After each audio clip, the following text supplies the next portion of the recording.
Essa atividade será gravada, podendo ser transmitida em nosso canal do YouTube e em nossas mídias sociais. Solicitamos que sejam tomados todos os cuidados éticos para não haver exposições pessoais ou de casos clínicos. Boa noite, pessoal. Tentando voltar à normalidade, né? Apesar de sabermos que está longe o tempo para chegarmos lá, após o desastre climático que atingiu o nosso estado, nos encontramos hoje, então, de forma apenas online, para apresentação e discussão do trabalho de Maurício Marques e Silva, membro efetivo e analista de data da Sociedade Psicanalítica de Porto Alegre. Trabalho com o título A Questão de uma Weltanschauung, um século depois. Uma psicanálise inserida na unidade do conhecimento. Título instigante e que creio que nos fará refletir muito hoje à noite, né? Então, antes de passar a palavra para o Maurício, apenas eu vou dizer o seguinte, né? Que após a fala, mas mesmo durante a fala, se alguém quiser, deseja fazer algum comentário após a fala do Maurício, já pode ir apertando ali no computador, naquela mãozinha, para que a gente saiba, então, quem é que gostaria de comentar, perguntar, enfim, conversar aí com o Maurício sobre o trabalho dele, sobre os temas que ele vai nos trazendo. Então, espero que vocês tenham, assim, uma boa reunião e passo a palavra, então, para o Maurício.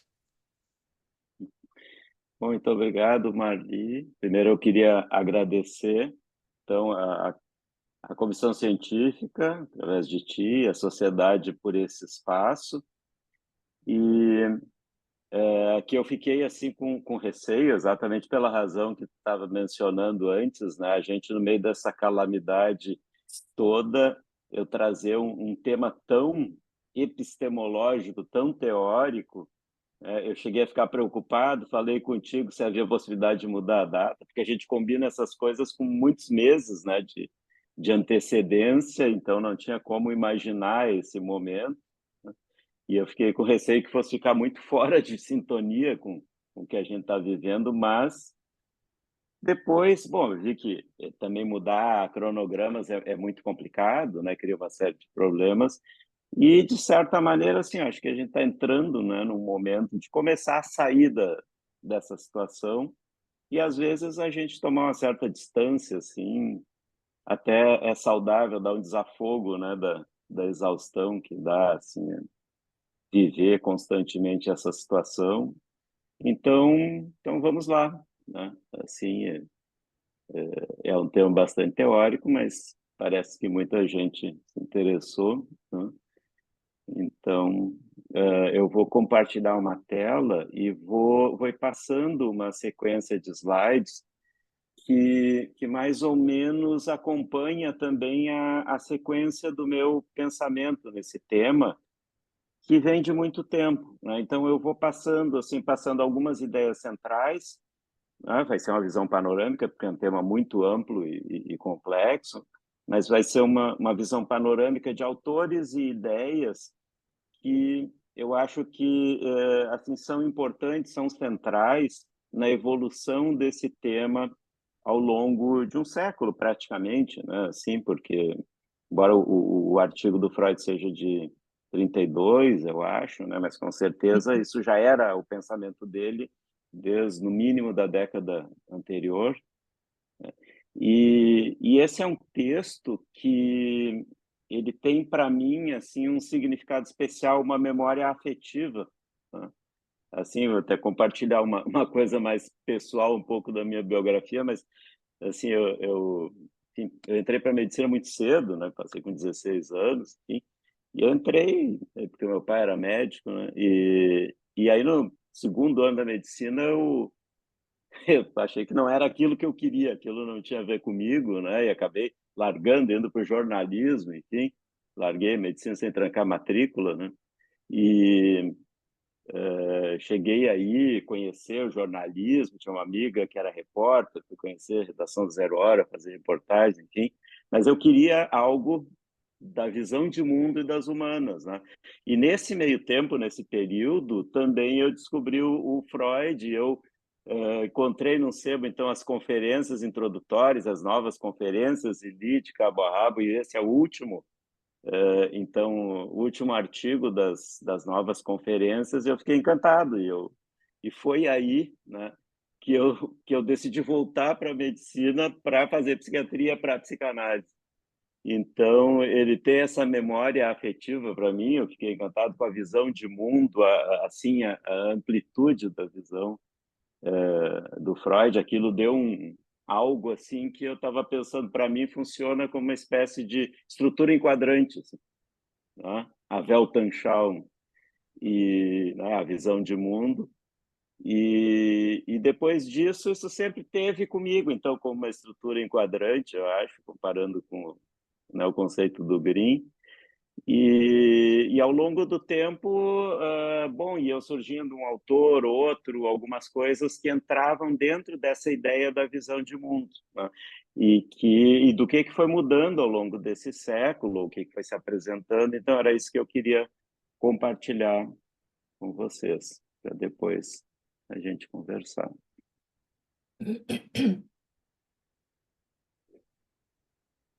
Também entrou a tela aí? Entrou. Bom, o título que eu tinha pensado originalmente falava da reificação dos conceitos ou unidade do conhecimento, e esse termo é um dos que eu vou examinar assim brevemente, um pouco mais adiante, o que significa reificação, e como a gente é um dos conceitos da epistemologia que a gente pode utilizar para pensar essa evolução da psicanálise. Bom, aqui alguma coisa do texto original é curioso, né? Que eu fui cotejar assim com o que me restou um pouco do meu pouco de alemão, mas um pouquinho eu sei para entender algo, né? E fui cotejar com o original no alemão. É curioso, né? Que o casal Strati mudou algumas coisas na tradução do Freud, uma delas, assim, além de colocar alguns termos que o Freud usava, termos absolutamente coloquiais, o eu, o isso, né? Transformar em termos latinos, ego, id, superego, mas também fizeram uma certa depuração das exclamações, né? Eu vi que o Freud termina o texto com ponto de exclamação, minhas senhoras e meus senhores, e uma exclamação. Eles deixaram tudo mais sóbrio, assim, mais em inglês, né? E mais também latinizado, tiraram do coloquial, né? Uma coisa curiosa, porque eu acho que diz assim de que forma o Freud falava e a quem ele se dirigia, né? Assim, e que a tradução, que depois serviu de base para traduções para outras línguas, já fez uma certa mudança desse tom, ou eliminou esse tom. Não. Bom, tem uma ideia da concepção original do que seja ciência que eu acho que já era mais ou menos vigente na época do Freud, porque nesse texto, eu não vou me deter no texto em si, mas mais na ideia que o Freud transmite de que a psicanálise ela não deveria tentar criar uma visão de mundo própria, mas ela deveria se inserir na visão de mundo científica. E aí ele descreve o que seria, assim, então, uma Weltanschauung científica, comparando e diferenciando da Weltanschauung religiosa e da filosofia. A filosofia a que ele se referia era uma filosofia clássica, já até um pouco antiga na época dele, né? Mas é a essa que ele se referia, diferente de algumas coisas que eu vou trazer hoje, né? Então, com relação a essa filosofia que o Freud se referia, ele também queria diferenciar a psicanálise dela e trazer mais para a visão de mundo científica.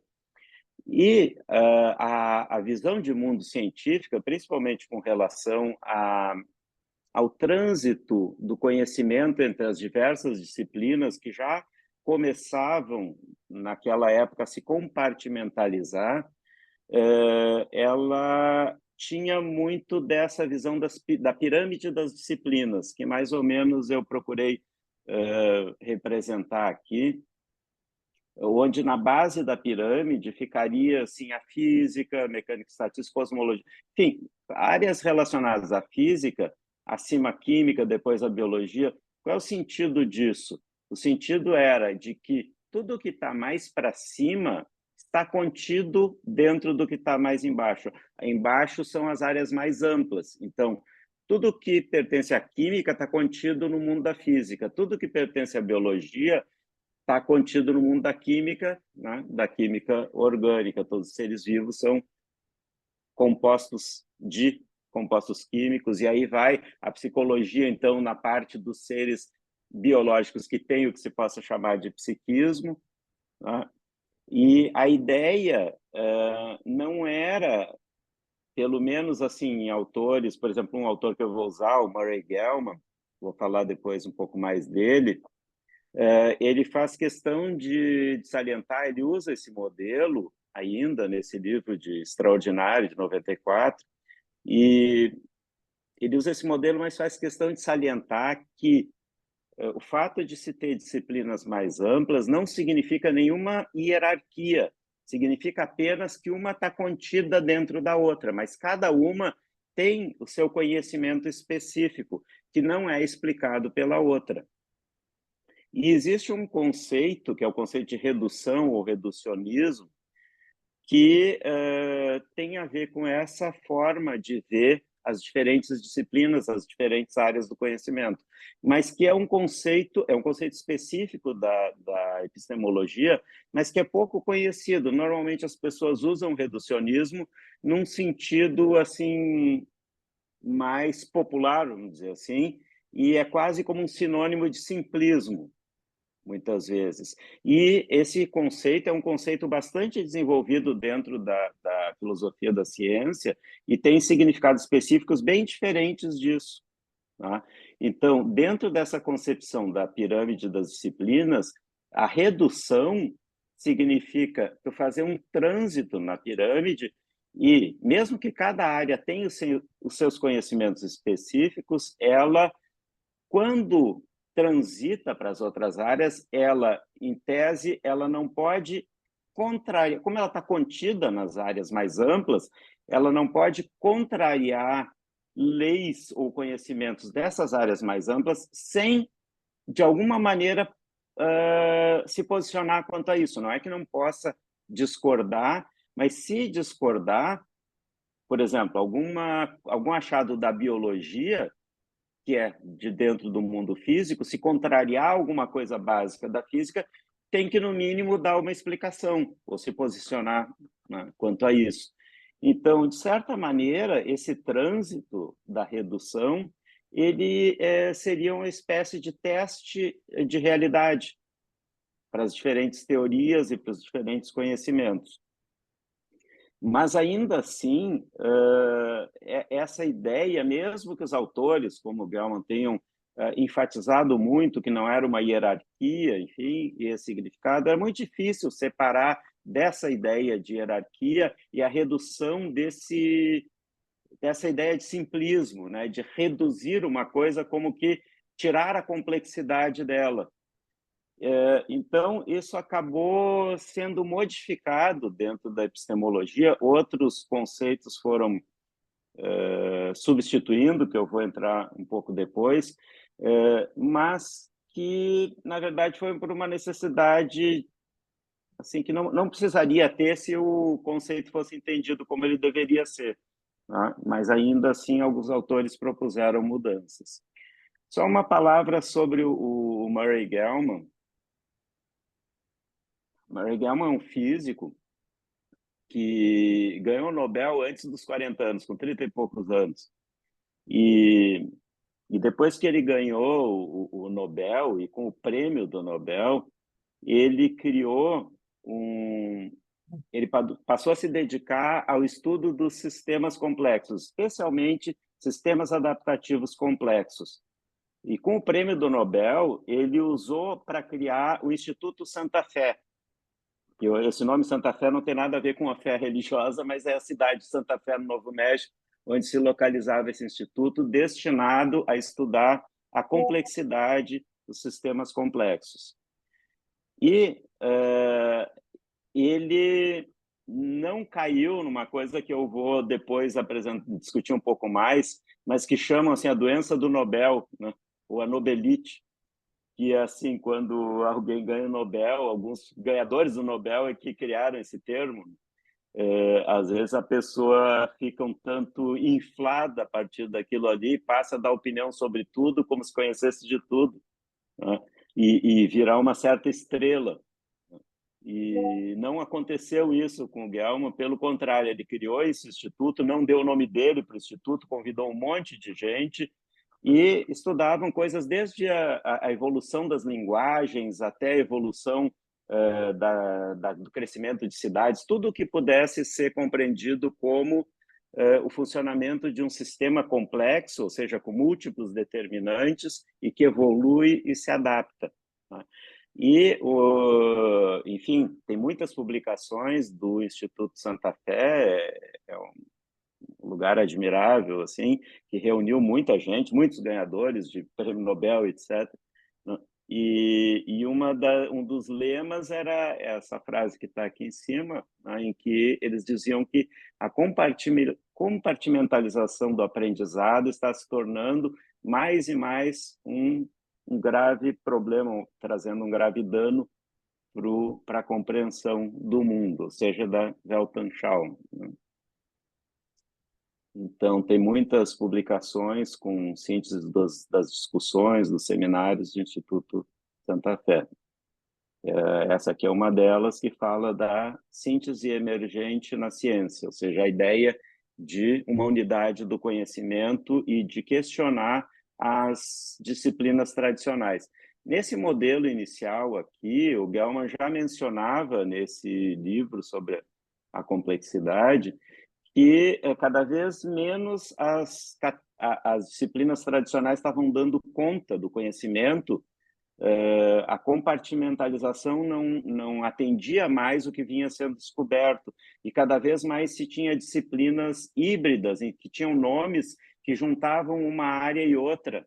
Então, se tinha, por exemplo, a biologia molecular, que juntava a química com a biologia, antropologia biológica, enfim, nomes mistos mostrando que a divisão tradicional já não estava funcionando bem. Tá? Bom, essa questão da unidade do conhecimento é todo um campo de desenvolvimento, de pesquisa, muito grande. Aqui é só um exemplo, a professora Alissa Ney, da Universidade da Califórnia, em Davis, se não me engano, se dedica, é uma das pessoas que destacadas assim, que se dedica a estudar aqui embaixo, né, a interpretação das teorias quânticas e a unidade da ciência. E ela é uma das que desenvolve esse conceito da redução que eu mencionei inicialmente. Então, ela estuda a história do conceito, os diferentes significados que foi tendo para diferenciar, e um dos temas é esse assim da diferenciação ou da confusão entre redução e eliminação, que era essa ideia de que, ao se reduzir o conhecimento, por exemplo, alguma coisa da psicologia para a biologia, esse trânsito de redução também seria uma eliminação, no sentido de que seria como que traduzir para aquela linguagem biológica e, com isso, eliminar a linguagem, a complexidade e o conhecimento adquirido na psicologia. E que isso, evidentemente, não era o que o conceito visava trazer, né? Enfim, mas que foi um dos problemas que surgiu com o uso desse conceito. Não vou me deter muito aqui. Bom, então, por esses problemas que eu mencionei, surgiu um outro conceito que hoje é muito, muito vigente. Ele é usado explicitamente por grande parte dos principais autores em ciência e implicitamente por quase todos, que é o conceito de consiliência, que não é o original do Edward Wilson, mas que ele retomou e desenvolveu muito e passou a ser associado com ele. O Edward Wilson, embora também não seja desses, como Gell-mann, desses nomes assim populares, né? Mas foi uma das pessoas talvez mais influentes no pensamento científico americano. Ele morreu recentemente, agora durante a pandemia, já bem velhinho, e ele chegou a ser listado assim como uma das mentes mais influentes dos Estados Unidos, entre todas as áreas, ciência e não ciência, área artística, política, enfim, né? E agora, quando ele morreu em 21, inclusive foi inaugurado um retrato dele na National Portrait Gallery em Washington, que é onde ficam retratos de presidentes e de grandes nomes da cultura americana, Martin Luther King, enfim, foi inaugurada uma pintura a óleo dele lá, só para dar uma ideia assim da influência que ele teve. E esse livro, que foi de 99, A Consciência e a Unidade do Conhecimento, se dedica a trabalhar, então, um novo modelo para, seria antigamente chamado de transdisciplinaridade. E aí ele tira daquela pirâmide, para não dar nenhuma ideia de hierarquia, e ele propõe o que ele chama de trânsito consciente, que é assim, aqui exemplifiquei, né? A psicologia, a biologia, a sociologia, a física, a química, enfim, se pega algum conhecimento de uma área e se faz esse trânsito através das outras para ver o que acontece, cotejando o conhecimento de uma área com outra, e ver se nesse trânsito o que acontece, essa área fica reforçada, questionada, onde, em que, com a ideia de enriquecer. E muitas vezes nesse trânsito acontece a criação de novos campos. Então, é mais ou menos como eu procurei retratar nessa imagem aqui. Aqui é só um exemplo assim de muitos autores que utilizam o conceito, aqui no caso explicitamente o Cozzolino, que é da Pepperdine University, é uma das pessoas que melhor juntou a psicologia, a psicoterapia com achados de outras áreas, enfim, neurociências e, né, evolução. E ele menciona aqui explicitamente, né, no livro de 2020, que se tem que, para poder fazer isso, se tem que incorporar esse conceito, né, do trânsito consciente. Aqui, depois, ele fez uma lista dos principais nomes de influência científica. O Wilson estava mencionado ali, ainda não tinha morrido, né? O livro é de 2020, o Wilson morreu em 21, mas ele fala aqui que ele seria, né, principalmente lembrado pelo trabalho sobre a consciência, e que era uma dessas poucas pessoas extraordinárias que tanto conhecia a minúcia da ciência como a visão geral, ou seja, a Weltanschauung. Então, todos esses livros eu vou passando assim muito rapidamente, mas eu recomendo muito assim para a gente trabalhar essa ideia da visão geral do conhecimento, né?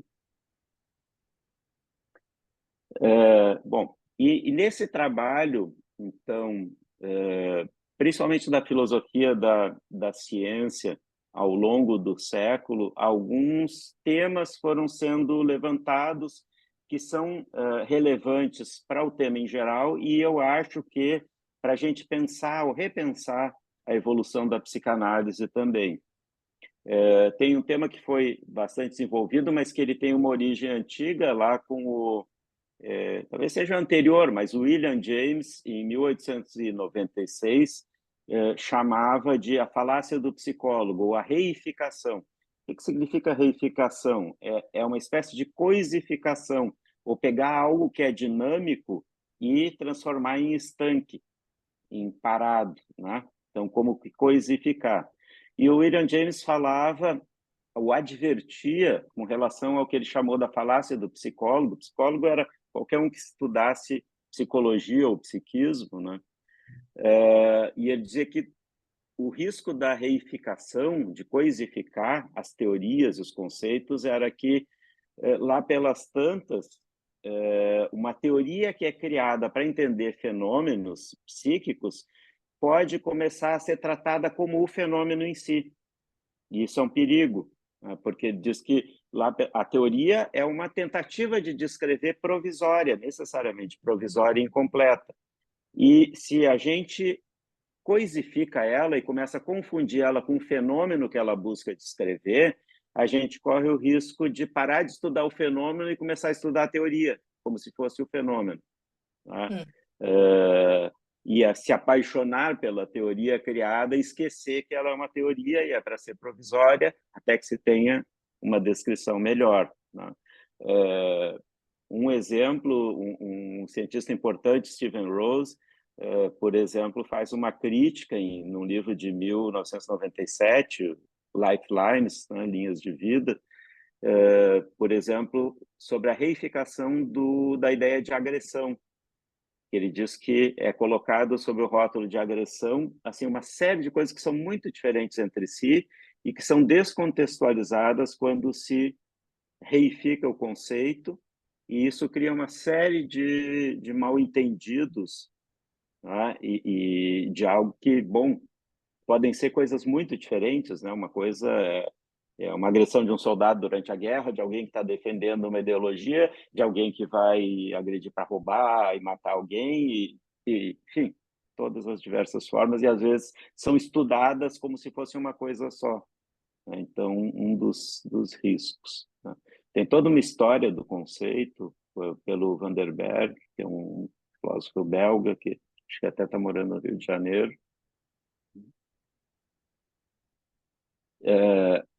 E aí, então,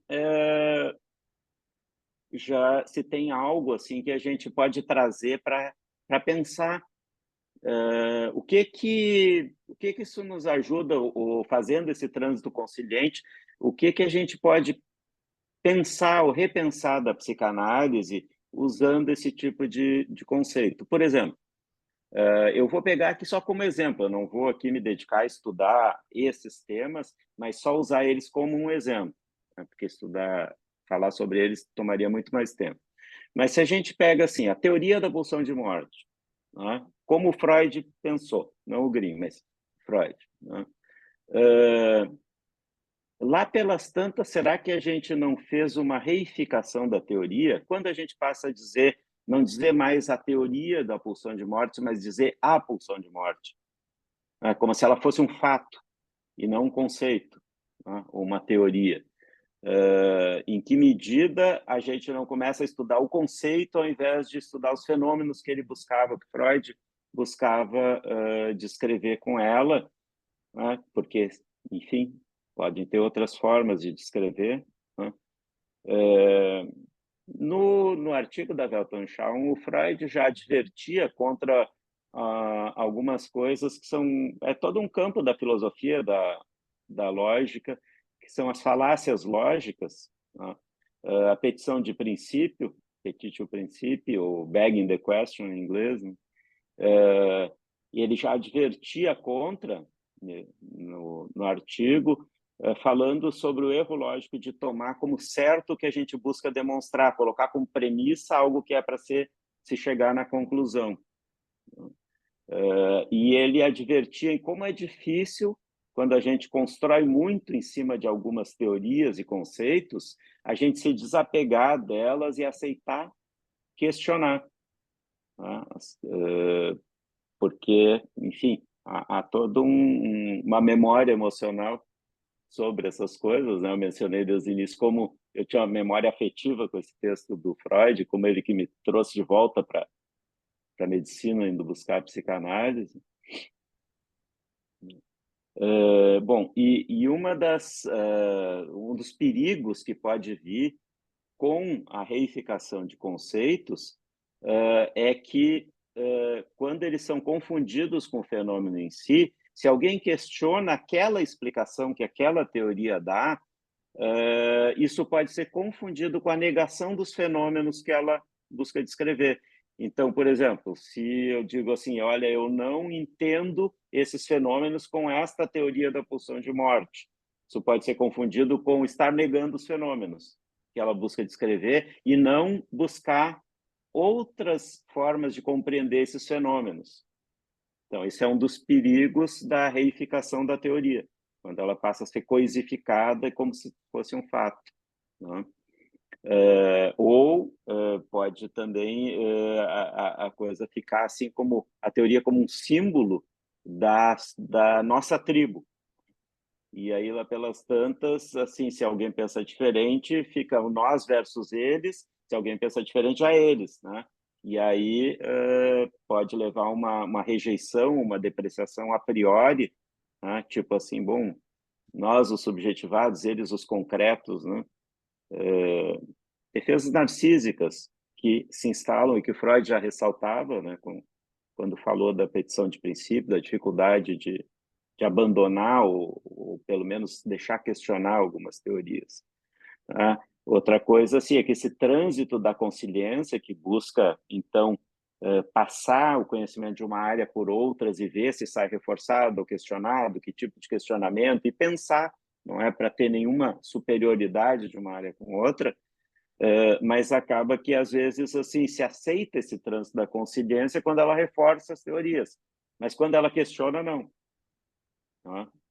Então, esse é outro dos perigos e das coisas para a gente pensar, utilizando essas ideias da evolução da filosofia da ciência ao longo desse século, né? Ainda usando esse exemplo da pulsão de morte, uma das coisas que o Freud pensou, que ele buscava entender com a ideia de pulsão de morte, era porque se morria, né? Porque os seres vivos morriam. E a ideia era de que, bom, como o animado vem do inanimado, ou seja, o orgânico vem do inorgânico, ao haver essa ida para o orgânico, se criaria uma tendência de retorno ao inorgânico, e isso explicaria a morte. Tá? Em última instância, sempre a morte de todos os seres vivos.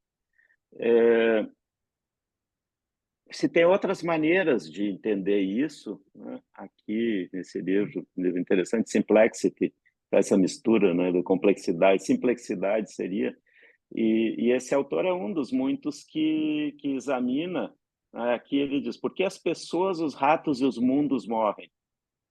Né? Ou seja, ele juntou coisas animadas e inanimadas. Por quê? Porque a razão pela qual seres vivos morrem é a mesma razão pela qual, entre aspas, coisas inanimadas também morrem. Né? É que tudo tende para a desordem. O número de estados ordenados é muito pequeno, de estados desordenados é muito grande. Isso para coisas inorgânicas também. Né? E isso é um conhecimento que todos nós temos e aplicamos na vida mesmo sem se dar conta. Por exemplo, se pergunta para alguém, esse é um exemplo do Stephen Hawking, né? Sim, se tu, isso é a segunda lei da termodinâmica. Se tu põe um quebra-cabeças montado dentro de uma caixa e sacode a caixa, o que vai acontecer? Qualquer pessoa sabe que o quebra-cabeça vai ficar desmontado. Mas se perguntar assim, se botar um quebra-cabeça desmontado e começar a sacudir a caixa, algum dia ele vai montar? Não, nunca. Né? Por quê? Porque só tem um estado em que ele está montado e tem infinitos estados que ele está desmontado. Então, estatisticamente é igual a quase igual ao impossível que sacudindo ele vai montar sozinho. Ou por que que se a gente não fizer faxina em casa, a casa não vai ficar mais arrumada? Vai ficar só mais desarrumada. Né? Então, isso seria como a morte do quebra-cabeça, ou seja, a morte dos seres vivos se explica pela mesma razão que a desordem vem com o que não é vivo. Então, é uma outra visão que não tem nada a ver com essa ideia que o Freud teve de que haveria uma tendência de retorno ao inanimado por ter ido para o animado, orgânico, né? Só como um exemplo de uma das coisas que o Freud tentava compreender com a teoria da pulsão de morte. Né? Bom, aqui é isso que eu já falei. Outra coisa que ele tentava entender com a ideia de pulsão de morte, a compulsão à repetição, né? E a compulsão à repetição, a gente pode pensar que é a forma padrão de funcionamento do ser humano e não humano, né?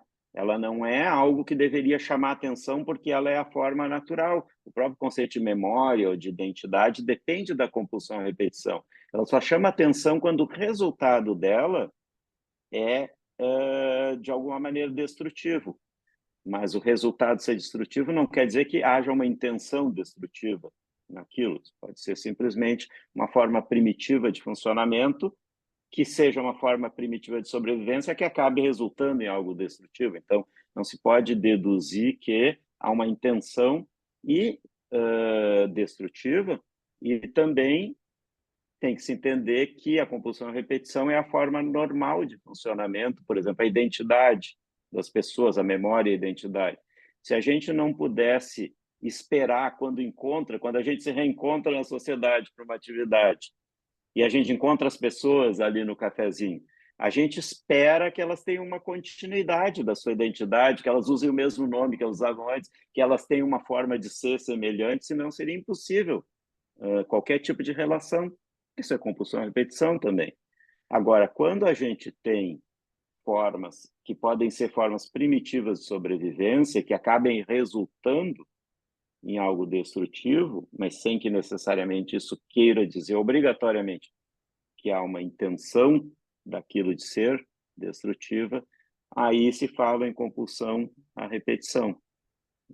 Então, aqui é mais um exemplo assim, de algo que a gente, fazendo esse trânsito por outras áreas, pode, no mínimo, levantar questões, né? Assim, sobre esse conceito, como muitos autores na psicanálise levantaram e levantam, né?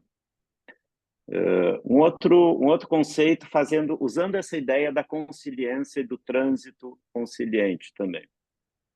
A questão da inveja primária, né, como a Melanie pensou, como uma expressão direta da pulsão de morte, né? Se a gente pensar que fazendo o trânsito consciente não faz nenhum sentido em termos de, por exemplo, teria que se derrubar a teoria da evolução, porque se a gente tivesse algo que fosse universal, visando puramente a destruição do bom, isso teria que, de alguma maneira, estar ancorado na genética e ter passado pela seleção natural. E não há como algo passar pela seleção natural que tenha unicamente um fim destrutivo, nenhuma possibilidade de vantagem adaptativa. Tá? A coisa em si. Claro, depois se fala, bom, infundir compulsão de vida, mas isso é depois, mas pensando no conceito original, tá? Ele não passaria por esse trânsito consciente, a começar pela teoria da evolução. Já se a gente pensar a inveja mais como o Winnicott pensava, não como algo derivado de Thanatos, mas de Tântalo, né? Quem era o Tântalo na mitologia? Tântalo foi aquele que foi condenado pelos deuses a passar toda a eternidade vendo passar diante de si aquilo que ele necessitava e desejava sem conseguir alcançar. E o Winnicott falava, inclusive, da tortura tantalizante. Tá? Se a gente pensar que se pode ter falhas na narcisização, deixando um registro de sensação de descrença na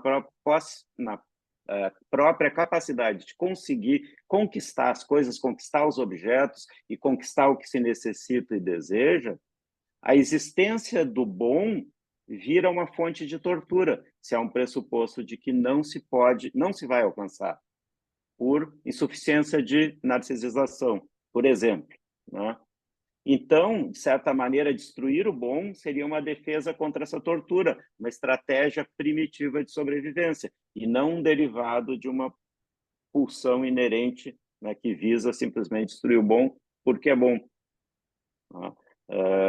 Outros autores, mais recentemente, assim, em 2008, teve o Inveja e Gratidão revisitado, né? Vários autores escreveram sobre o Inveja e Gratidão, e lá, por exemplo, o Capel apresenta uma visão que vai muito mais por aí também, mas o Winnicott já tinha, né, de alguma maneira, colocado isso, Paul Meehl, enfim, mais recentemente a Clara Muti, também, a italiana, né? Então, muitos autores questionam, mas são só exemplos assim desse trânsito consciente, né? Que a gente pode pensar, no mínimo enriquece, leva a questões que são interessantes, né? E seria uma aplicação, né, enfim, dessa ideia da consciência. Eu sei que eu estou trazendo uma quantidade de coisas que demandariam cada uma delas a gente pensar assim bastante sobre elas, mas a minha ideia é dar um panorama assim de coisas que foi se pensando ao longo do século. Mais um exemplo que você poderia pensar sobre utilizando esse conceito de trânsito consciente, por exemplo, neuropsicologia da memória implícita, que muitos autores utilizam, né? Por exemplo, um analista de Milão, falecido recentemente, o Mauro Mancia, utilizava o conceito de memória implícita para entender o inconsciente não reprimido, né? Assim, o que é memória implícita? Memória implícita é a maior parte da nossa memória e que ela é instantânea, ela não é evocável, lembrável conscientemente, mas ela se expressa no proceder, na forma de ser, e ela tem uma instantaneidade, mas essa instantaneidade é à custa de não ter muito conceito e fonte da experiência. É como se ela gravasse só a essência. Então, um autor, por exemplo, Cosolino, que eu já mencionei antes, né, coloca dentro da memória relacional implícita os esquemas de apego, a transferência, superego, afeto de fundo, né? E outros autores, por exemplo, tem um autor em inglês, o Oliver Turnbull, que relaciona a intuição com a memória implícita. A intuição seria o pensamento com premissas da memória implícita. Por isso a gente não é capaz de saber como a gente chegou naquela conclusão, mas a gente chega, né? Então, isso seria a compreensão, e é toda uma linha de pesquisa do Oliver Turnbull, que já escreveu junto com Mark Solms também, para entender a intuição, né? Uma forma alternativa e que seria conciliável e é diferente do que outros autores buscam entender, enfim, como o Bion, agora no último International Journal tem um artigo do Tivitarese sobre intuição, que utiliza toda uma ideia do Bion, mas que ele até menciona a memória implícita, assim, muito de passagem, mas na verdade não desenvolve, não sei se ele sabia até desse desenvolvimento do Turnbull, de entender a intuição por aí. Então,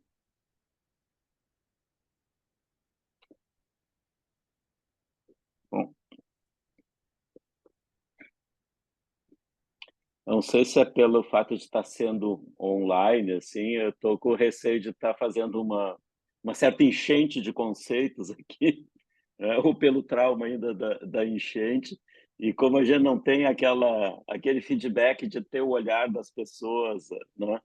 Assim, faz uma certa falta, né? Espero que a gente possa voltar ao presencial. A ideia, quando eu fiz essa apresentação, era apresentar presencial, né? Então, se estiver acontecendo isso, vocês me desculpem, não foi montada com essa ideia de ser online.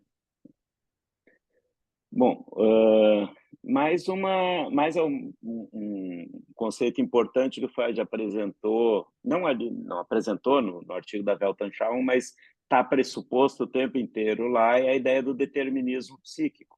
Daí derivava toda a compreensão dos sintomas, desde os atos falhos, enfim, né? E que, ao longo do século, alguns desenvolvimentos foram trazendo algumas questões. Bom, continua valendo o determinismo, como Laplace pensou, que era assim, bom, se a gente conhecesse tudo sobre um fenômeno e todas as leis de funcionamento, a gente poderia prever qualquer evolução futura, tá?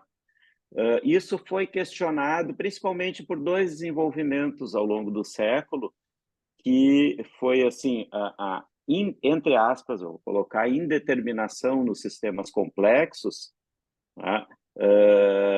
e as propriedades emergentes, e a indeterminação da teoria quântica, e que trouxeram muitas confusões, assim, né?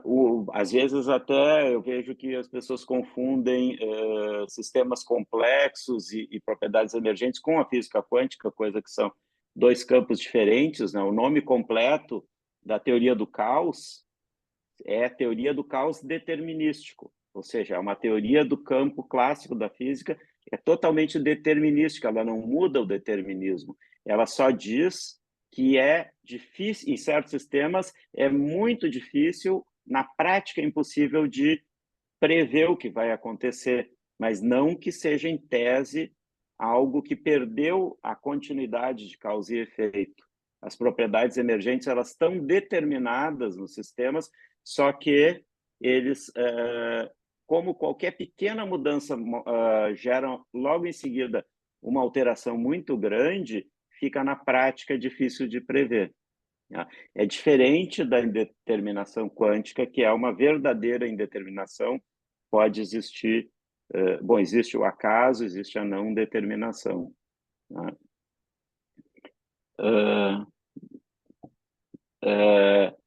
O autor, aquele que eu citei inicialmente, o Murray Gell-Mann, físico, que ganhou Nobel antes dos 40 anos pelos desenvolvimentos em física quântica. E ele foi um dos primeiros a alertar para os usos indevidos da teoria quântica e da indeterminação quântica. Um dos capítulos do livro é Mecânica Quântica e Tolices, né? E ele salienta como a indeterminação quântica, que é válida para o subatômico, não pode ser extrapolada para comportamentos humanos, por exemplo, ou para fenômenos muito mais macro.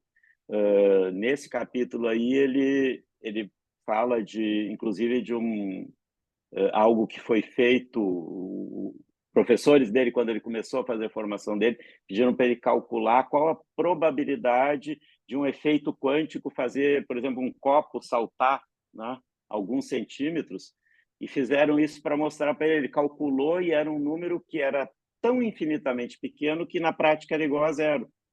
E que a ideia era mostrar que fenômenos quânticos, na verdade, né, quando eles vão para o macro, para o mundo macro, o mundo dos comportamentos, eles são praticamente inexistentes, são iguais ao impossível, que é um número tão pequeno. Então, quando se fala de indeterminação quântica para dizer que o pensamento não pode ser determinístico, como o Freud pensava que era determinístico, né? Assim, a maioria dos autores conclui que isso é indevido, que isso não faz sentido, né? O Gell-Mann chama de tolice mesmo, né? Outros chamam de imposturas intelectuais, enfim. Tem essa ideia do bater das asas da borboleta causando um furacão, né? Bater das asas da borboleta no hemisfério sul, causar um furacão no hemisfério norte. Na prática, isso não existe, né? Isso é só uma metáfora. Assim, por quê? Porque o bater das asas de uma borboleta poderia ser amplificado até gerar um furacão, só que na prática outras coisas, né? O bater das asas da borboleta do lado já neutraliza aquele, isso na prática não existe. Assim, então, são alguns usos indevidos que os autores que eu vou mencionar depois chamaram, inclusive, de imposturas.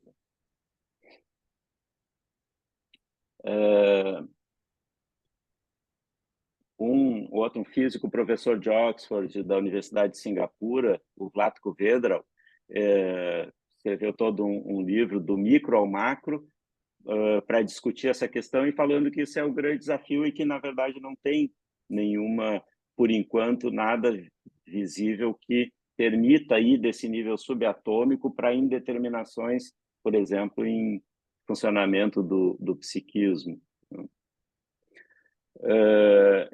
Esse autor, o Peter Godfrey Smith, é um professor de História da Ciência e Filosofia da Ciência e Filosofia da Mente. Foi professor em Harvard, Stanford, hoje ele está na Universidade de Sydney.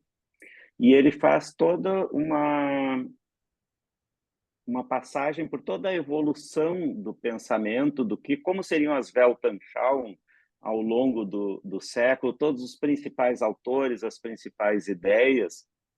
E então, desde do Hume, que, né, já em 1700 e pouco, que foi um autor que influenciou o Bion bastante, mas ele passa pelo Popper, pelo Kuhn, Quine, enfim, e mostrando todas as ideias que foram sendo apresentadas, as refutações, os questionamentos que foram acontecendo ao longo do século, até chegar à ideia de ciência que é mais vigente hoje em dia, e que seria o probabilismo bayesiano, em que assim se buscava entender a verdade na ciência basicamente por três formas. Assim, seria a verdade por coerência, por correspondência e por utilidade. Então, coerência entre as teorias, entre si, que o modelo da consciência busca coerência entre diversas disciplinas. Correspondência seria a correspondência da teoria com o que é observado na realidade, a observação dos fenômenos. E utilidade é o utilitarismo, é a prática, é servir para alguma coisa. Foi se vendo ao longo do século que nenhuma dessas formas dava conta de tudo, tá? E o que também era difícil afirmar relações de causa e efeito, no sentido de que podia haver correlações que não eram causações. Isso foi superado com o intervencionismo, ou seja, se intervir nos fenômenos, não só observar e ver o resultado que tinha, e aí se conseguia diferenciar causa de correlação, e acabou se evoluindo para o que é o pensamento mais vigente, atual, que é do probabilismo, em que se busca contemplar todas essas formas, coerência, correspondência, utilidade, tá? Intervencionismo para ver causa e efeito, e o que se busca não é compreender ou encontrar leis que sejam absolutas na ciência, mas só o que é mais provável de corresponder à verdade. Tá? Inclusive usando meios estatísticos qualitativos, que é o probabilismo bayesiano. Então, seria um uso de todas essas formas sem que nenhuma delas seja absoluta, né, e que é o que é mais vigente, segundo ele, na concepção de ciência atual. É uma ideia diferente do tempo do Freud, em que se buscava encontrar leis absolutas, né, que corresponderiam ao que é científico. Por último, então, essa inundação de conceitos, uma questão que se aplica especialmente, eu acho, à psicanálise, um questionamento que cada vez fica mais forte, que é a questão do argumento de autoridade, tá? Ou seja, se buscar estabelecer o que é verdadeiro através de o fulano disse isso, o fulano disse aquilo, como argumento de autoridade. O argumento de autoridade ele nunca teve muita força dentro da epistemologia, ele sempre foi considerado um argumento de segunda linha, né? Pelo fato de o fulano ser uma autoridade e ele ter dito isso, então isso seria suficiente para argumentar sobre alguma coisa. Era considerado um argumento de segunda linha, mas era aceito ou tolerado na medida em que ele às vezes não se tinha, era muito difícil ter acesso ao conhecimento, então, quando alguma autoridade argumentava em favor de alguma teoria, aquilo era muito melhor que nada, né? Se não se tinha acesso para poder pensar por outros meios, se partia do pressuposto verdadeiro de que aquela pessoa que é uma autoridade no assunto vai saber mais, tem mais probabilidade de estar certo. A questão é que agora no século XXI, né, e o Google foi talvez o maior responsável por isso, o acesso à informação foi ficando muito fácil e imediato para quem busca.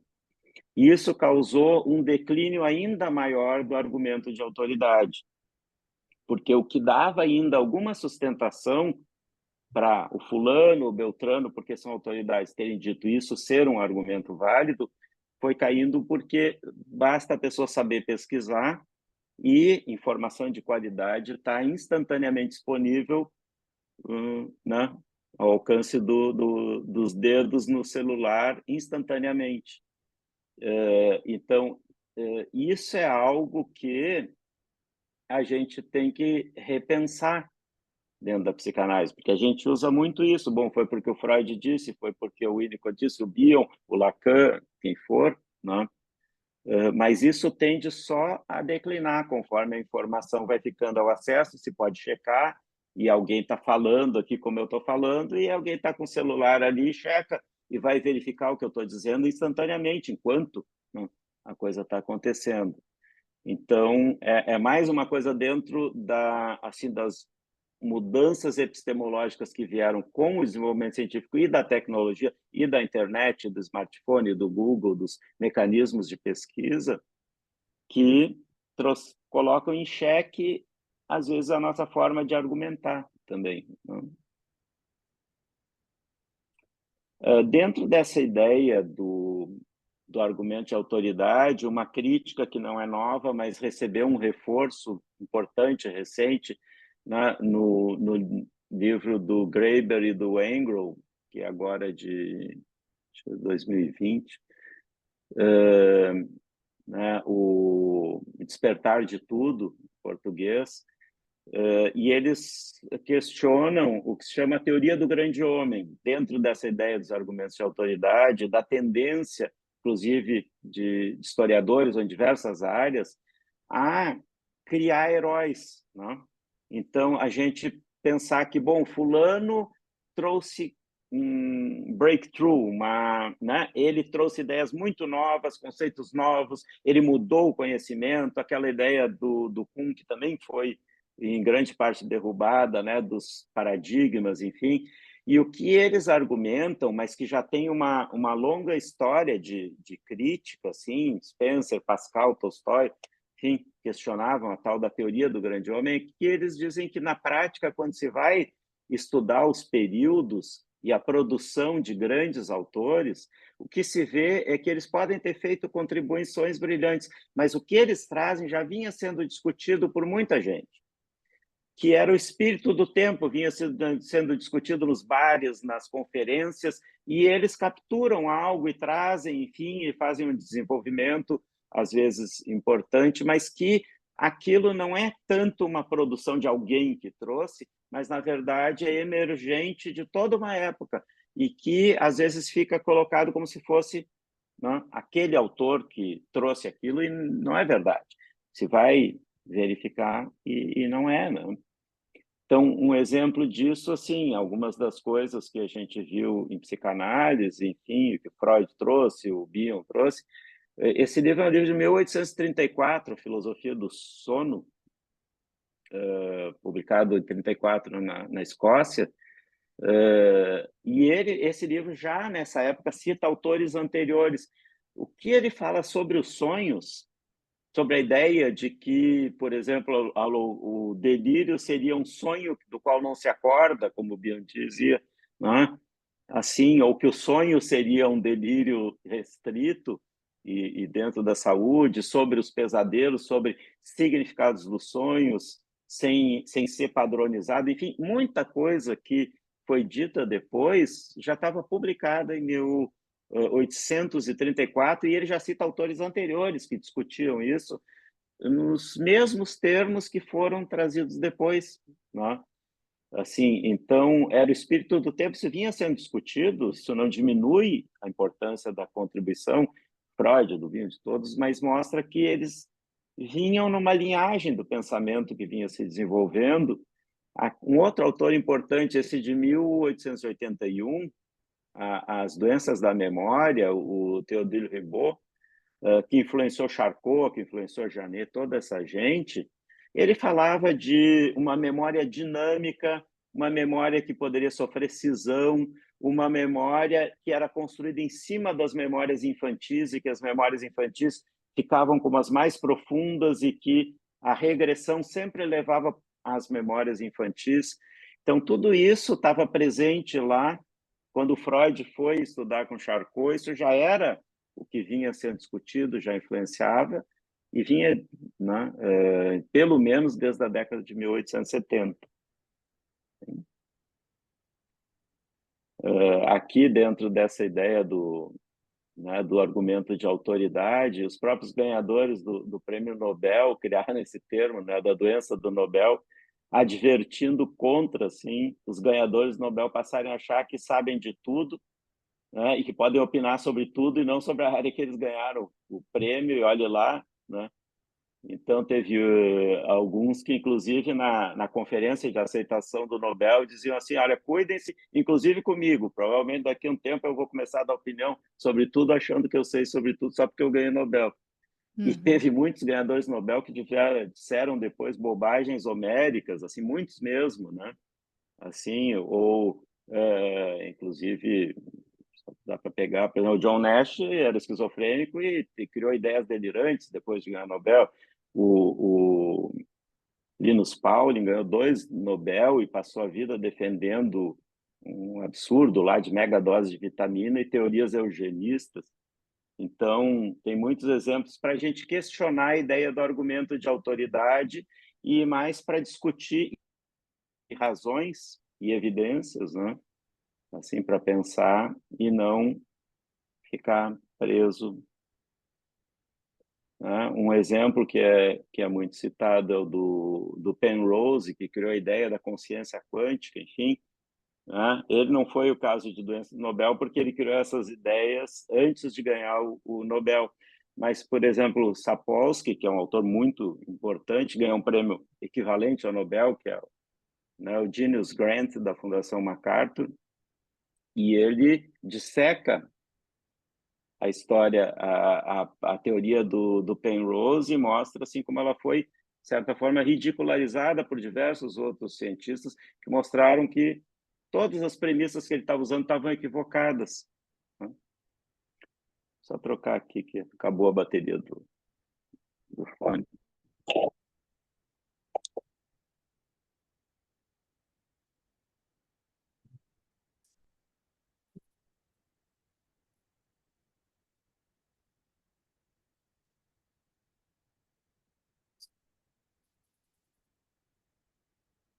Oi, tá me ouvindo? Sim, sim, tá, Tá bem. Maurício, tá bem, Já sim, estou encerrando.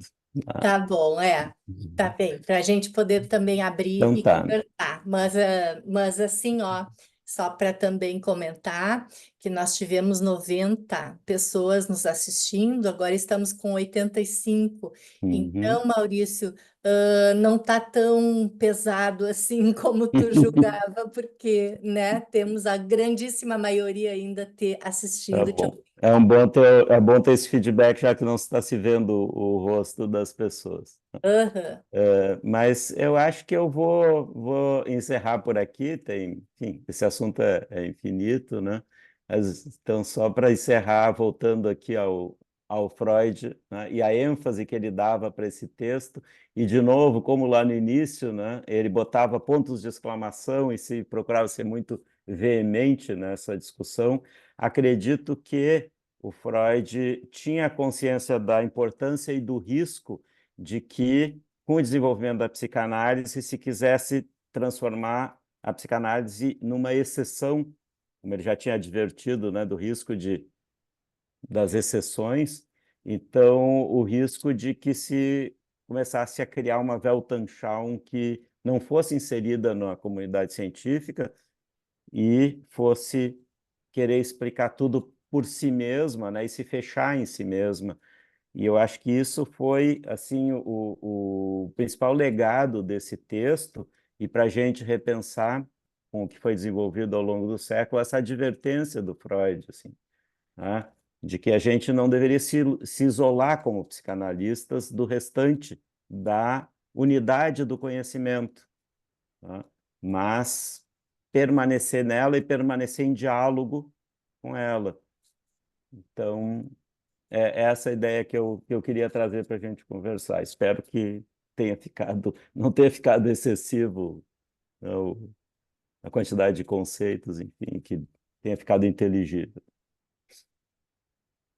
Bom, Maurício, muito obrigada. Excelente a tua fala, inclusive nos faz pensar e assim, né, não esquecer de ficar sempre atento, né, à ideia de que dali a pouco podemos estar sendo reducionistas, né?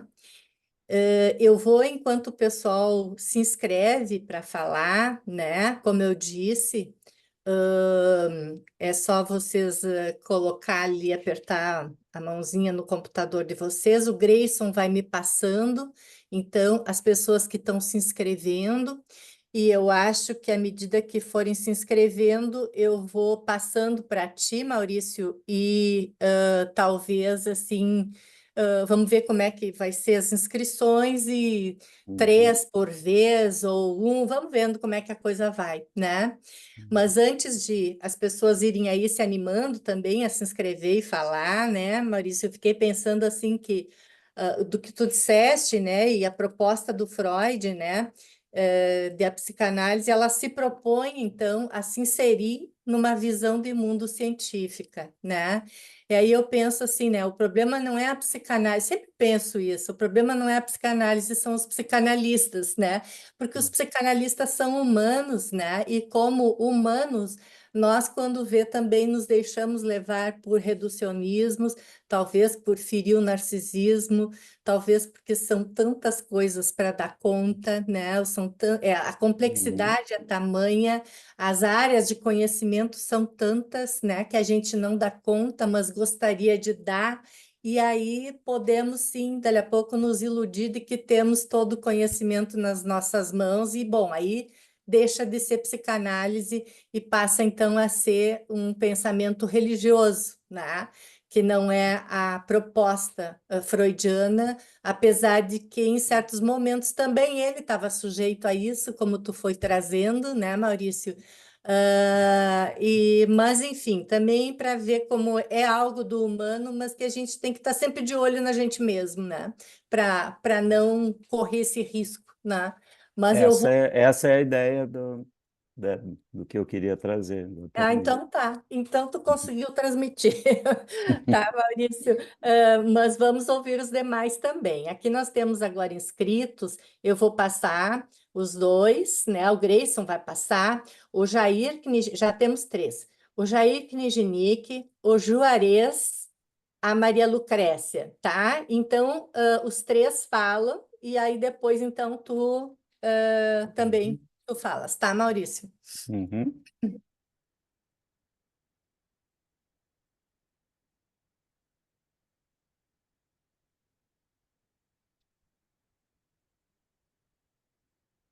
Ó, deu. Olá, Jair, começa contigo então. Tudo bom? Tudo. Boa noite a todos aí.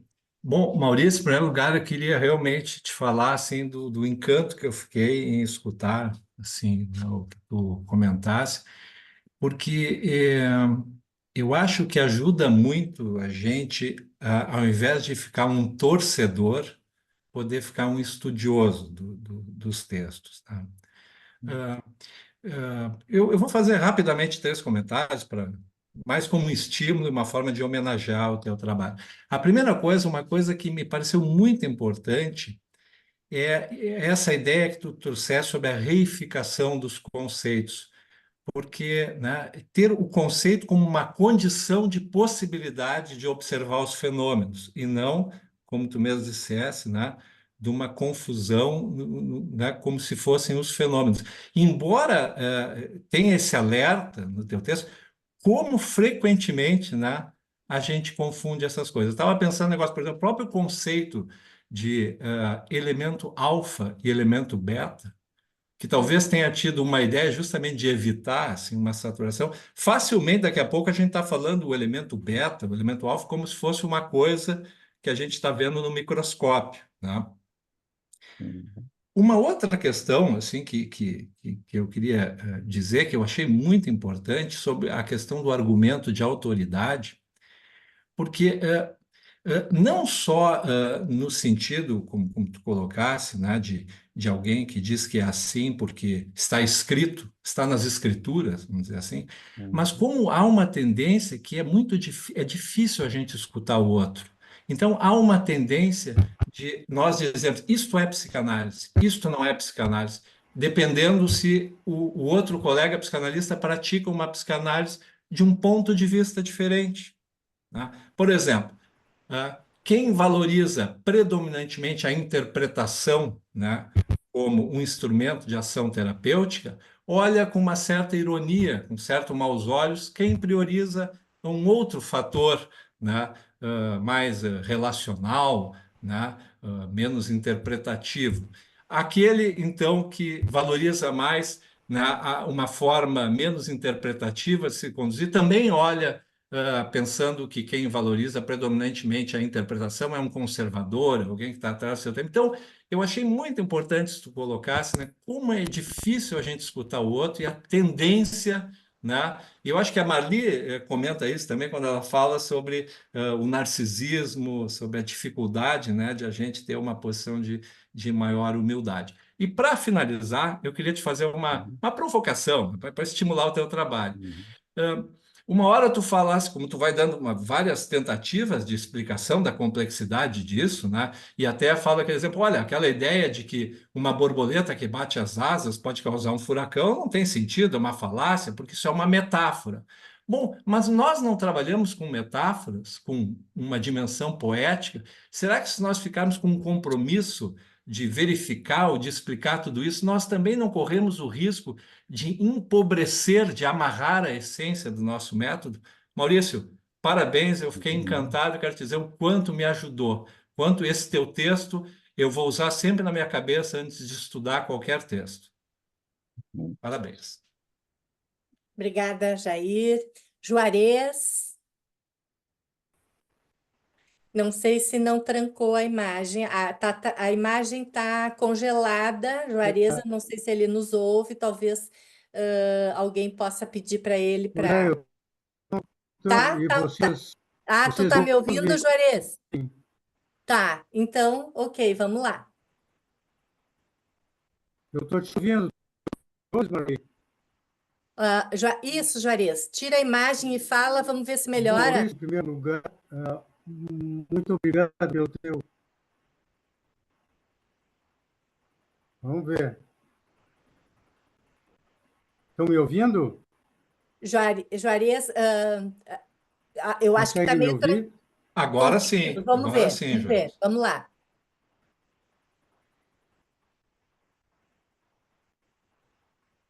Estás Mas falando, conseguem Juarez? me ouvir? Agora sim, vamos ver. Tu está Eu estou conseguindo nos falando. ouvir, Juarez? Alô? Alô? Tu nos ouve, Juarez? Acho que ele não está nos ouvindo. Eu estou com ouvir. Consigo? Tá, então fala, Tá Juarez. muito ouvindo, hein? cortada, né? Tá muito É, cortada. Estou ouvindo, sim. então queremos te ouvir, Juarez.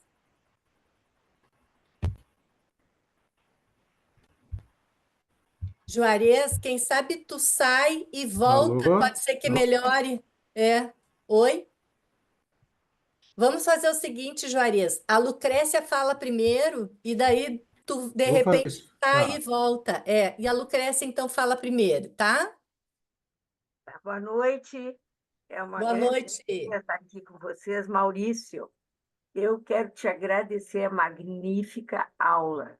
E eu te digo sempre, quero continuar te dizendo, cada vez que eu te encontro, cada vez que eu te ouço, eu aprendo enormemente, porque tu és uma mente pensante, estudiosíssimo, culto. Realmente é uma alegria estar aqui e ter te ouvido falar hoje. E eu, muitas questões, mas eu só vou levantar uma sobre o argumento de autoridade, que é algo primitivo no ser humano também. Essa tua aula, ela para mim também significa um processo de maturação, para mim, de maturidade e desenvolvimento mental. Porque no início a gente espera se o pai disse, se a mãe disse, está bem. E faz parte desse nosso processo essa questão, e também na nossa formação, Maurício.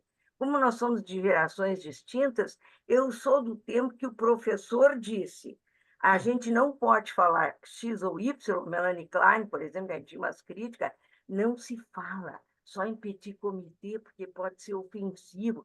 Tinha uma série de coisas assim que nós somos educados originalmente assim, então hoje é um momento de grande maturidade do nosso processo de aprendizagem. E a questão também da autoridade me ocorreu o seguinte: eu estava observando assim a biografia do Camus por uma razão particular aí, e aí eu vi que ele se indispôs, se discordou um pouco do Sartre, e o Sartre conseguiu desmanchar com ele por muitos anos. E ele ficou sendo um filósofo de segunda, um autor de segunda, devido a toda essa, vamos dizer assim, autoridade do Sartre, por exemplo. E eu fiquei pensando como uma pessoa de autoridade pode também, né, engrandecer ou diminuir pessoas que não têm um real conhecimento, por razões narcísicas, o que seja. E agora me ocorreu que, neste momento, nós estamos diante de uma inteligência artificial, que são essas questões, que também tem um poder bastante de grande influência. Essa coisa do argumento de autoridade é só botar um influencer, diz umas estupidezes, e aquilo fica sendo a verdade pública. E isso influencia nossos pacientes, as nossas crianças. Então, eu queria te ouvir um pouco também sobre essa questão, que é um dilema, eu acho, para nós como profissionais da saúde, assim que eu quero te agradecer, profundamente agradecer a Maria, a Comissão Científica, a essa grande oportunidade. Realmente foi uma noite belíssima, de grande iluminação, assim. Obrigada, Maurício. Eu que agradeço. Maurício, como o Juarez ainda não entrou, eu vou passar para Uhum. ti falar e depois, caso o Juarez entre, fica o Juarez primeiro. Se o Juarez não conseguir entrar, fala depois a Cristina e o Igor, tá? Mas Uhum. então, passo para ti agora, Maurício. Tá Opa, o bom. Juarez entrando aí, vamos ver, Juarez. Acho que eu vou passar para ti, Maurício. Vamos lá. Tá. Uhum. Bom, eu que agradeço. Vocês crescem de uma generosidade sempre, né? Mas os dois, o Jair também, heróis, né? Eu estava morrendo de medo, assim, que fosse um negócio de nerd que só eu aguentasse até o fim. Então, agradeço muito que vocês não só estão aqui trazendo questões, mostrando que prestaram atenção e muito pertinentes, né? É, e acho que os dois temas, a Marli já começou levantando a questão, eu não cheguei a falar, mas assim, eu acho que essas questões elas estão dentro daquilo que o Freud falava das revoluções copérnicas, das ofensas ao narcisismo, né? E que são sequenciais, né? Nosso pobre narcisismo não para de levar porrada, né? Assim, a gente tenta se defender e tenta parar de se defender e volta a se defender, né? E fazer o quê? O Jair falou, né, da ironia para com o diferente, as defesas narcísicas, né, e o desprezo e a superioridade e desprezo que a gente está sempre muito vulnerável. E a tua questão, a tua provocação é totalmente pertinente, né? A questão da concretização das metáforas. E a ideia não é que a gente se iniba criativamente, né? Seria assim, uma loucura, né? Mas assim, só que a gente cuide com a concretização da metáfora e esqueça que é uma metáfora, né? Porque o que é a metáfora, né?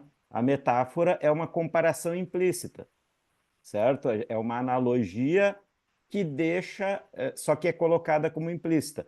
A gente, em vez de dizer isto é como se fosse aquilo, a gente diz isso e deixando implícito que a mente do outro entenda que é o como ser, né? Que a gente está fazendo uma analogia para começar a entender aquilo relacionando com outra coisa. Então, a metáfora ela é sempre muito interessante e muito útil no início. Mas se a gente se pega demais numa metáfora, aí ela começa a atrapalhar. Ela começa ajudando e depois começa a atrapalhar. porque se a gente esquece que é uma comparação entre duas coisas que são diferentes, tá?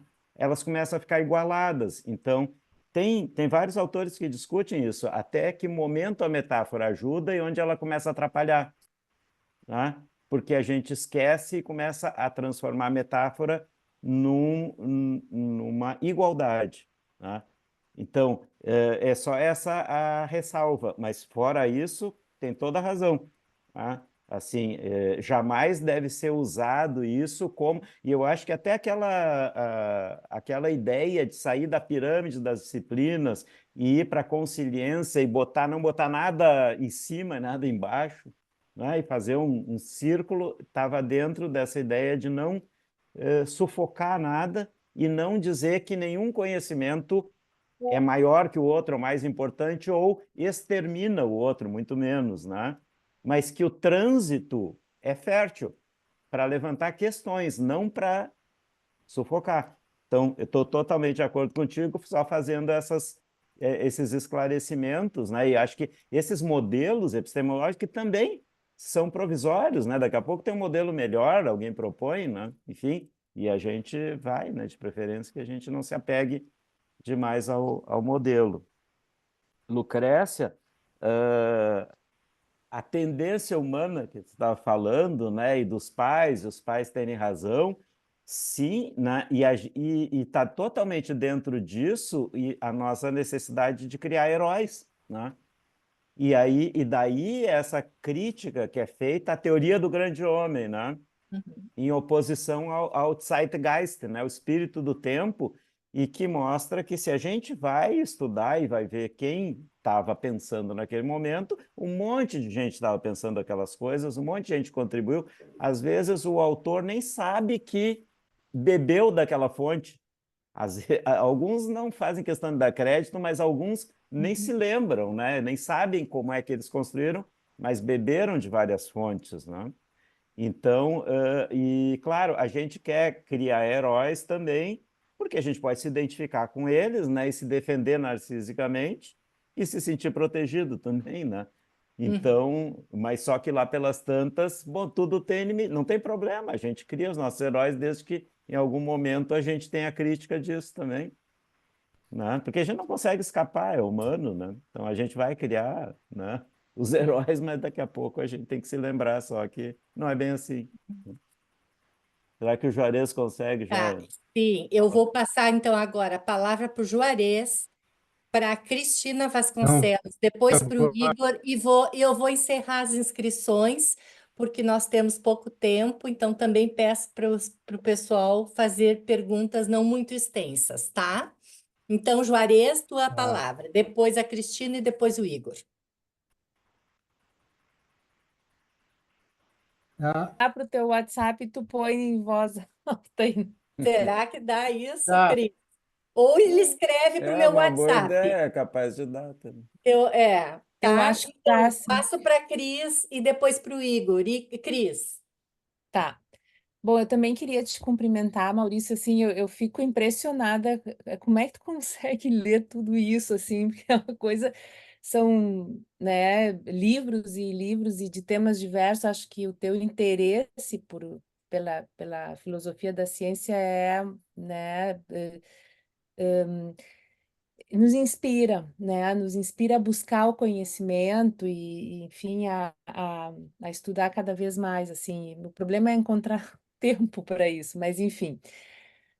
Eu fiquei pensando, né, te ouvindo, e claro que eu vou poder falar do ponto de vista da teoria que eu, né, que eu uso, do meu modelo de pensar aqui, dentro do que a gente está falando, que é o modelo psicanalítico, o quanto essa tendência, não só à reificação, a tendência ao argumento de autoridade, eu fiquei pensando o quanto isso e vocês falaram disso de alguma forma antes, assim, é a necessidade que a gente tem enquanto humano, a necessidade humana de aplacar a percepção da incompletude. Porque para eu poder compreender que qualquer conhecimento que eu estou utilizando para qualquer modelo que eu estou utilizando para pensar qualquer fenômeno, sempre vai ser um pedacinho, né? É um olhar, é uma particularidade daquele fenômeno, só que a gente tem uma tendência, enquanto humano, até para acalmar as angústias, de tomar a parte pelo todo, né? Então, fiquei pensando que os fenômenos, quem sabe, vão por aí. E aí eu queria te perguntar, tu falasse um pouco disso agora na questão do reducionismo, porque se eu entendi, naquele primeiro modelo, e aí depois tu explicasse que a consciência deixa isso um pouco de lado, mas a gente necessariamente, porque eu não consigo, eu não, a gente muitas vezes, ou no mais das vezes, a gente vai olhar o fenômeno de um determinado ângulo. Por exemplo, se eu pegando aquele gráfico que ia de cima para baixo, se eu vou olhar o modelo psicanalítico, o modelo antropológico, o modelo sociológico, eu entendi que ele está contido no modelo da física. Necessariamente ele tem que estar. Eu não consigo entender muito como é que eu vou conseguir conciliar Maurício, esses modelos. Eu não sei se eu entendi bem a proposta o ali. teu estudo está Mas era isso, e queria te cumprimentar, enfim, Maurício, pela brilhante apresentação. Passo para Pelo o trabalho Igor. imenso, né? Passo para o Igor agora.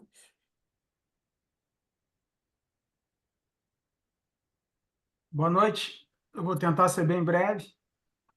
Maurício, muito obrigado. É uma satisfação te escutar, né? Eu acho que o objetivo de uma atividade é criar, ah, abrir veias de pensamento, né? E sem dúvida a atividade de hoje cumpre com isso, né? Desacomoda, né? O que eu queria te perguntar, na verdade, tu já comentasse até alguma coisa, quer dizer, bem resumidamente, assim, o Freud falou nos golpes no narcisismo da humanidade, disse que levava a peste para os Estados Unidos, né?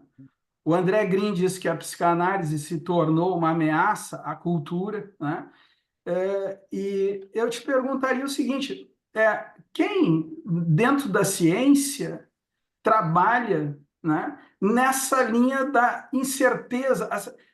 A ideia que eu tenho é de que a ciência é cada vez mais positivista e lida cada vez menos, né, com o negativo, com a incerteza, né? Até a ideia que eu tenho é de que a psicanálise se valida mais através do saber popular do que do saber científico. Mas isso certamente pode ser uma ideia minha por carecer de conhecimento científico fora da psicanálise, né? Seria apenas isso, assim, quer dizer, como que a psicanálise entra no científico, o científico parecendo ser algo tão positivista e a psicanálise tão desafiadora desse positivismo?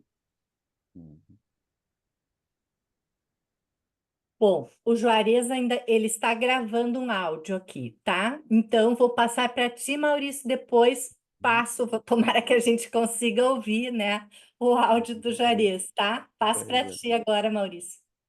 Tá bom. Muito obrigado, Cris e Igor. Acho que vocês estão trazendo. Fico feliz, talvez seja mais o mérito de vocês terem conseguido entender no meio dessa corrida que eu fiz sobre tantos conceitos. E sim, estou totalmente de acordo com a defesa contra a incompletude, né? Mas por que que a incompletude, por que que a gente precisa se defender da incompletude? A gente pode ver de um ponto de vista moral, bom, é o nosso narcisismo, é o nosso desejo de ser completos, de ser plenos, enfim, né? Mas eu acho que não é só por aí, né? Não que isso não exista também, mas eu acho que muito mais é a exposição do desamparo que a percepção da incompletude nos traz, né? E aí a gente volta para o nosso contexto, né, das enchentes, assim, que, de novo, né, nos jogou na cara e no chão, né, assim, coisas que a gente nunca imaginava que pudessem não estar disponíveis, enfim, né? Não vou retomar isso porque a gente já está assim esgotado quase, né? E derrubado, quase nocauteado por esses golpes, mas eu acho que tem às vezes uma visão assim das defesas narcísicas de um ponto de vista um tanto moral, né? E eu acho que essa era uma das preocupações do Freud, de diferenciar a psicanálise da Weltanschauung religiosa. Muito por isso, para trazer a compreensão ao invés do julgamento, né? Então, eu acho que, às vezes, a defesa narcísica é vista quase como um equivalente religioso da maldade, né? Assim, do pecado, e menos do ponto de vista compreensivo da defesa contra o quanto a percepção do desamparo é avassaladora e às vezes insuportável, né? O desamparo, a vulnerabilidade, a impotência diante das coisas, né? Então, eu acho que a busca da completude, da ideia de completude e a defesa contra a percepção da incompletude estão muito a serviço disso, né? Também. E por isso que é tão difícil essa luta e que a gente tem que estar sempre se observando, né? Porque sempre se renova, porque a percepção do desamparo sempre vai ser insuportável, né? Em grau maior ou menor, e às vezes em situações como a gente está vivendo, então, bom, extrapola qualquer coisa razoável. Com relação à ideia da redução naquele modelo que tu questionou, o Gell-Mann já salientava assim, que cada área tem conhecimentos específicos, e aquela autora que eu citei, a Lisa Ney, também faz questão de diferenciar a redução do eliminativismo, que é assim, que o conhecimento de uma área mais básica elimine o conhecimento da área mais específica. E que não é essa a ideia, ela não elimina, ela não substitui. É só que, quando se transita e, de alguma maneira, o que vem de uma área parece conflitar com outra área, isso não deve ser... Não, a ideia não é que haja um eliminativismo, ou seja, quando conflita, elimina-se o conhecimento da área específica, mas simplesmente que isso faça pensar.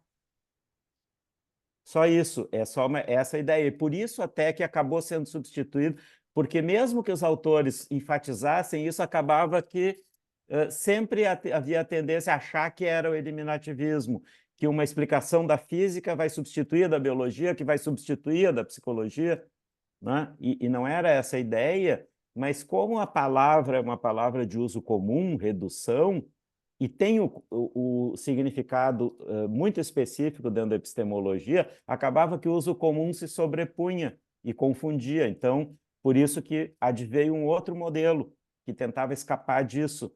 Embora o modelo original ele já buscasse, os autores que usavam, eles tentavam salientar que não era eliminativismo, mas, né, acabava recaindo nele, né? Mas a ideia é só estímulo, é como uma coisa assim que, bom, opa, né? Isso aqui não está fechando, então vamos ver. Ou talvez, às vezes, a não conciliação é só aparente, né? Mas tu precisa trabalhar mais o desenvolvimento. Igor, eu acho que eu me apressei muito, tinha muito conteúdo, talvez eu não tenha conseguido sintetizar bem, mas assim, esse autor, por exemplo, Peter Godfrey Smith, que é hoje um dos principais nomes na filosofia da ciência no mundo, sim, realmente é um destaque. Tem um livro que eu usei, o Theory and Reality, que faz toda essa retomada desde o século XVIII até o século XXI, na história da ciência, vai fazendo sempre a apresentação das ideias e as críticas.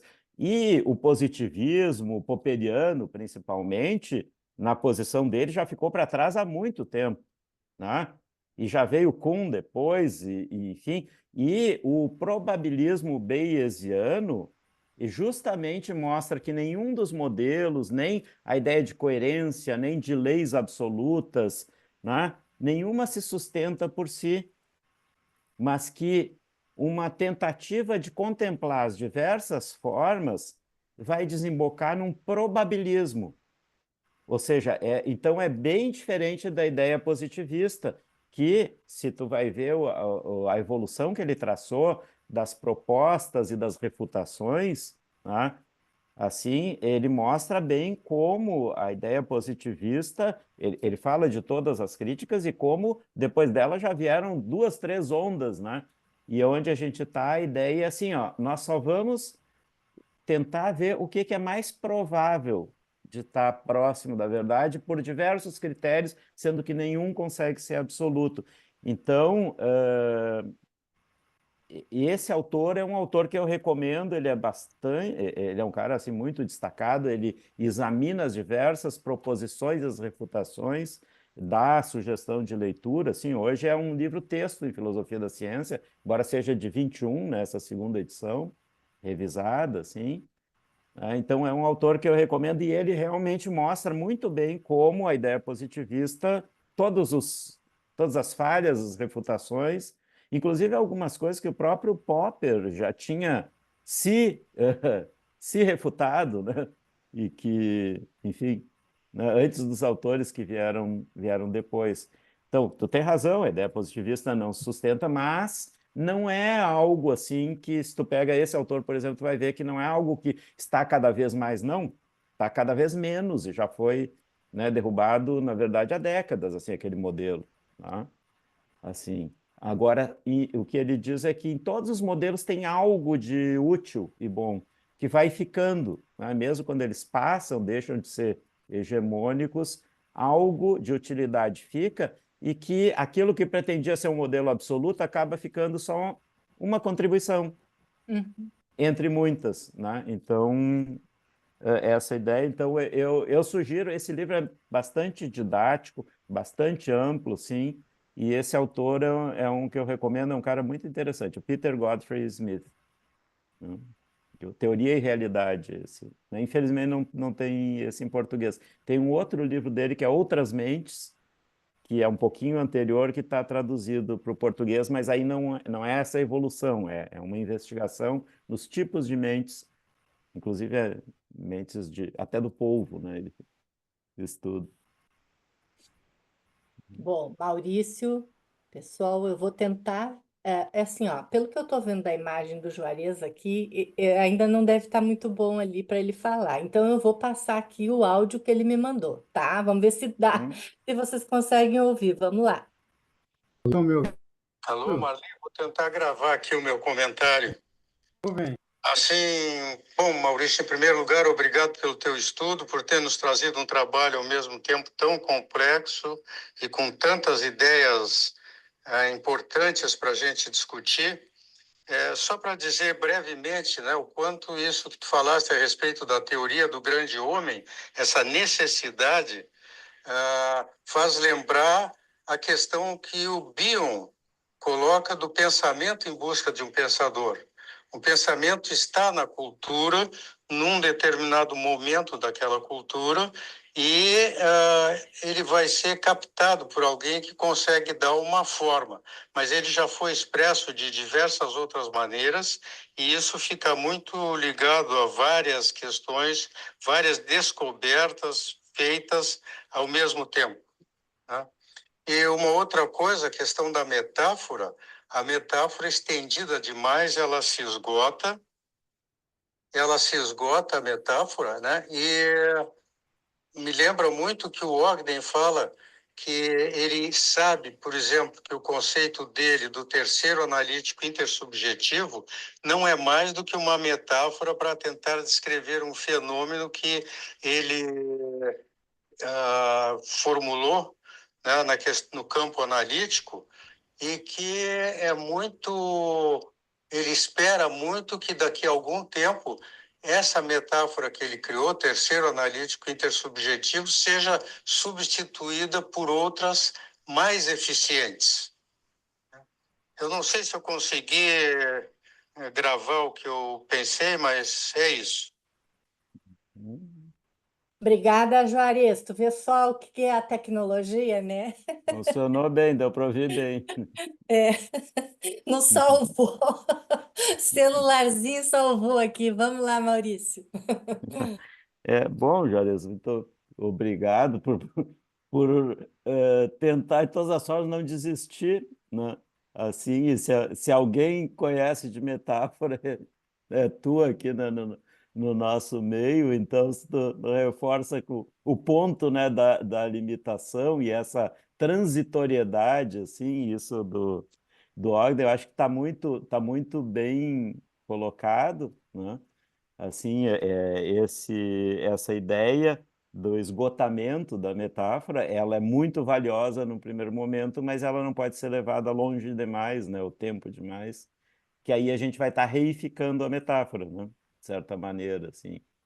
Então, bom, acho que os outros eram mais comentários que questões, assim, não sei se teve alguma coisa que eu esqueci aqui, que eu não peguei. Bom, Maurício, De acho que a qualquer gente maneira, acho que a gente já passou do horário também, já né? estamos passando o horário, mas assim, te agradeço muito. Eu acho que foi excelente, como o pessoal falou, a quantidade de leituras que tu consegue fazer é uma coisa impressionante, poder pensar em cima delas. Mas te agradeço muito, eu agradeço muito os que estavam presentes, os que fizeram perguntas, agradeço muito também a minha comissão científica que está sempre pensando junto comigo as nossas atividades, né? Tudo que temos aí pela frente está sendo sempre pensado com a comissão, então também agradeço. Mais uma vez te agradeço, Maurício. Um abraço. Eu que Boa agradeço. noite para Boa todos. noite. Tchau.